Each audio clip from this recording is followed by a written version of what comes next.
This video explains how to install a push-button kit on an Ibex TX31 mini round baler with net wrap. Before beginning this project, check your kit to see that you have all parts. It should include a magnetic valve, a magnetic solenoid, and the wiring with the push-button box. You should also make sure that you have the following tools on hand: ratchet with 10mm socket, 10mm wrench, two 13mm wrenches, 27mm wrench, 24mm wrench, 19mm wrench, Phillips screwdriver, 3mm Allen wrench, and 3 zip ties.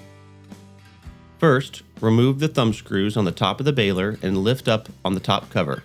Next, raise the net brake, lock it out of the way, and rotate it back.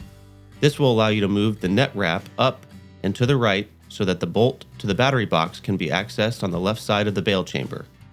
Now that the net wrap is out of the way, disconnect the 2 wires that are attached to the battery box. Next, using a 10mm socket and wrench, remove the bolt to the battery box. Remove the battery box. Now the hydraulic pole arm needs to be removed. First, detach the cotter pin and washer.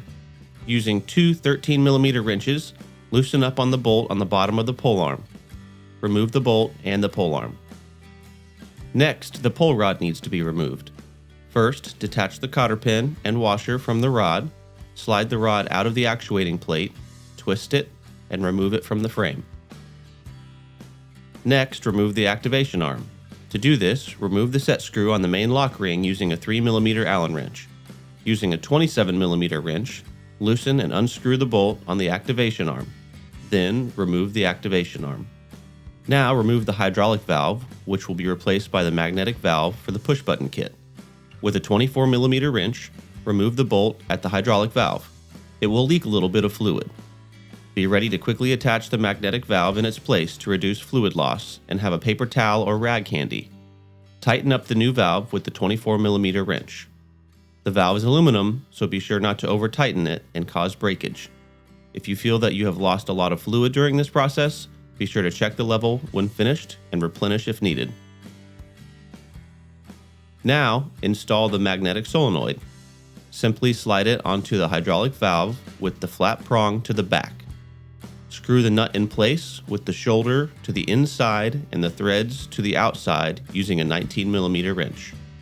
Next, take the main wiring harness from your kit and remove the white plug and the red plug.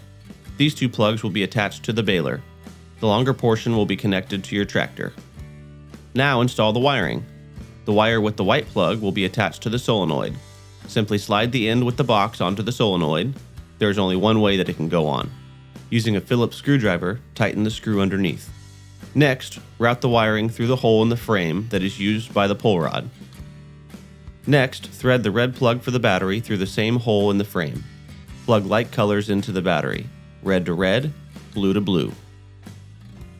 Using a zip tie, secure the wires to the frame of the baler, being sure to keep them out of the way of the rod. With a second tie, secure the other wire to the bracket to keep it out of the way of the chain.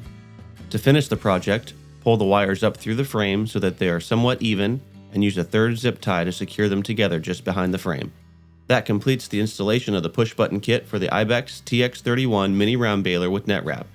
Connect the alligator clips to the corresponding colors on your tractor's battery, and the baler will be ready to use.